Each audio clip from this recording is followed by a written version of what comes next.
what's going on, guys? It's Skol side back again, and we're finally back with Minnesota Vikings news. And we've been playing Madden all week, but we woke up to some pretty good news to everyone except for Ifedi. Vikings did trade for Yannick Ngakoue. We'll probably botch his name about 10 times in this. Anyways, I'm really excited. Him and Daniil coming off the edges, and you guys want to say what's up? What's up, Skol Nation? Well, I'm excited to be back, talk some Vikings. What's up, Skol Nation? Super Bowl hopes are alive. Let's go, baby. Oh God, the Vikings trade for somebody like this every year, and it's Super Bowl now. Yeah, but Jim, you want to explain because there's a lot of confusion under the contract since he is making $17 million a year, and the Vikings only have $13 million cap. Jim, if you want to explain how that kind of works out for them. Yeah. So basically, if I got this right here, this is from Dan Graziano and Courtney Cronin with their tweets. So he signed his or he hasn't signed it yet. He never signed with the Jazz, but the Jacksonville franchised him, which was like $17 million, so almost $18 million. So basically, as we all know, the Vikings had $13 million in cap space. So the Vikings make the trade for him. He's gonna play. The Vikings are gonna pay him $13.5 million, and then I'm pretty certain that Jacksonville is gonna pay the rest of it. I don't think he's gonna take. I mean, unless he takes a pay cut, which he really wants to get out of Jacksonville. So I actually wouldn't be surprised, but I'm pretty sure the Vikings are gonna pay him $13.5 million. And then Jacksonville's going to pay him the rest. Yeah. Now for the Vikings, they had it was just under $13 million in their cap space. So with them, you'd like to have at least $5 million dollars in cap space during the season, obviously for injuries and late signings and stuff like that. So the Vikings are going to have to restructure someone really soon or cut someone. I'm guessing it's going to be a restructure. Maybe turn a signing bonus into cash, something like that. They're going to have to do that pretty soon. I heard some candidates would be Reef, Barr, even Cousins again. So we'll see what they do there. But yeah, he's going to play at $13.5 million for the Vikings, and he cannot sign a long-term deal yet. They're going to have to wait. That negotiating period ended. They're going to have to wait till 2021 for him to sign a long-term deal, which all the reports this morning are indicating that him and the Vikings are going to do it. So that's good news there. So they're not just getting 1 year of them and trading a second rounder. And honestly, I actually like that because let's just say he signs long-term deal before the year. Just as a person, if you sign a contract, you kind of get satisfied. If he really goes out and let's say the Vikings win a playoff game or two and he's huge in those, and it's like him and Daniil is like the whole story of the NFL. Then he's going to get more money. He's still playing with an edge. Mainly the thing I like is since 2016 on the Jaguars, he's accounted directly for 6 of their 12 defensive touchdowns. And I feel like the Vikings, this past year we were really good at taking the ball away.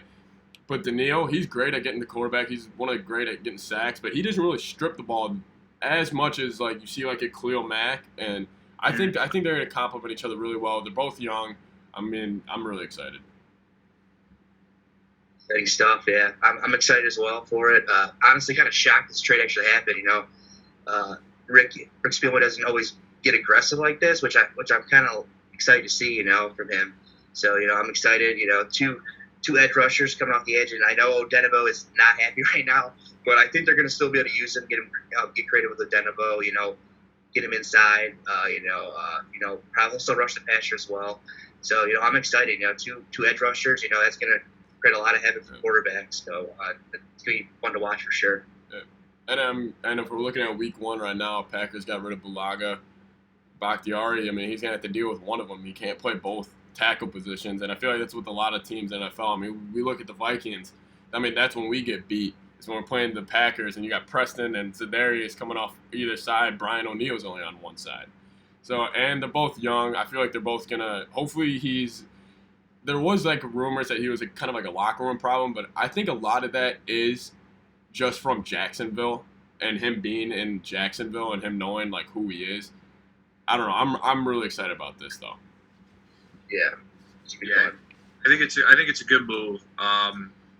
We've said all offseason that we wanted Fadi Odenabo to get an opportunity, and I do feel bad for him this morning because we're exactly 2 weeks from game 1, and he woke up probably know by seeing this. And Yeah. I mean, you can't be happy. I mean, because, you never want, I don't care what situation. Yeah, he's great. They're adding a really good player, but for Fadi, I mean, it sucks to lose your starting position.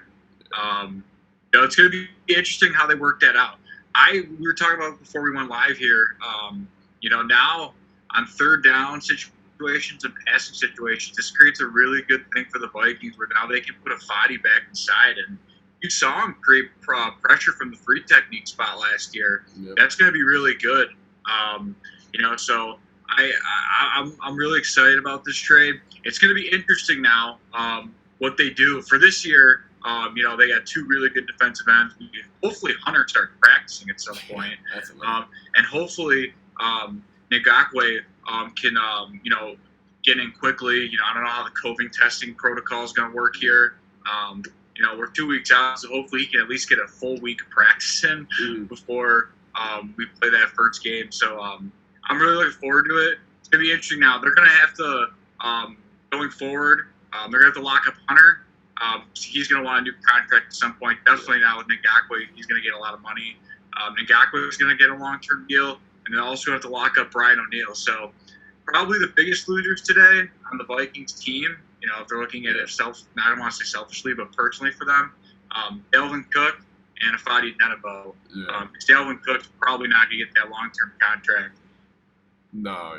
Yeah, Dalvin that he was looking for. Yeah, Dalvin's probably going to be on the way out soon, just because.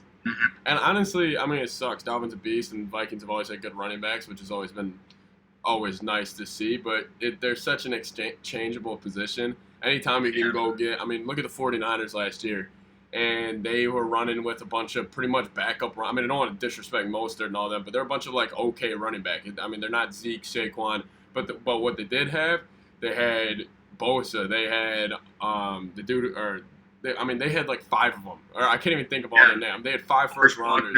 Buckner, who was on the Colts now. I mean, all these guys, and just even have 2 of them, Hunter and Ngakoue. I mean, it's very similar to when the Bears went and got Khalil Mack and they brought him in, and hopefully this just brings more pressure because that's really what wins in playoff games is, getting to the quarterback, especially primetime games, like a sack on the road. I mean, we saw last year with Za'Darius Smith coming into Minnesota on Monday night and having 3 sacks, and it just sucks the life out of the stadium. But, I mean, Rick, it's a second rounders, I feel like, is not that, even though NFL it's different, but it's not that huge of a risk. So I like it. Yeah, I like it. And it doesn't stand a chance this year against Dakota Dozier and Pat Elflein starting the guard position. He doesn't stand a chance. Sorry, Mike, go ahead. No, I was just going to say, you're right, that Dakota Dozier, Pat Elflein, great guards. No, I'm kidding. Probably be a disaster. But anyways, I would just say here that I think they're investing their money in the right position. Yep. Defensive end. I think that's where you got to invest money. I think that's the most – the defensive ends, they have longer, lives in the NFL. Like, obviously, running back, Dalvin Cook, we all love. He's a good player. But Alexander Madison, we already know he's cheaper, he's younger, and he's under more control. So, I think they're doing the right thing, going after these DNs, locking them up at a young age. So, I'm liking the move here by Rick. Slick Rick, baby. Slick Rick's adding it. Honestly, Jim, if you really think about the biggest loser of the day, it's the dude in Detroit coming off an injury. It's Stafford. You look at the 6 of the games he's going to have to play this year. It's going to be Robert Quinn and Khalil Mack. It's going to be Ngakoue and Daniil Hunter. And then it's going to be the Smith brothers with Kenny Clark in the middle. And with a decent, not that good of an offensive line, and he's not that mobile. He's going to be taking a beating this year. Wouldn't be surprised if he gets hurt. Hottest bet in Vegas, if there is Stafford not playing 16 games. I would throw so much on that. There's not a chance he makes it through the season. He does, but Stafford's the biggest loser. Good point.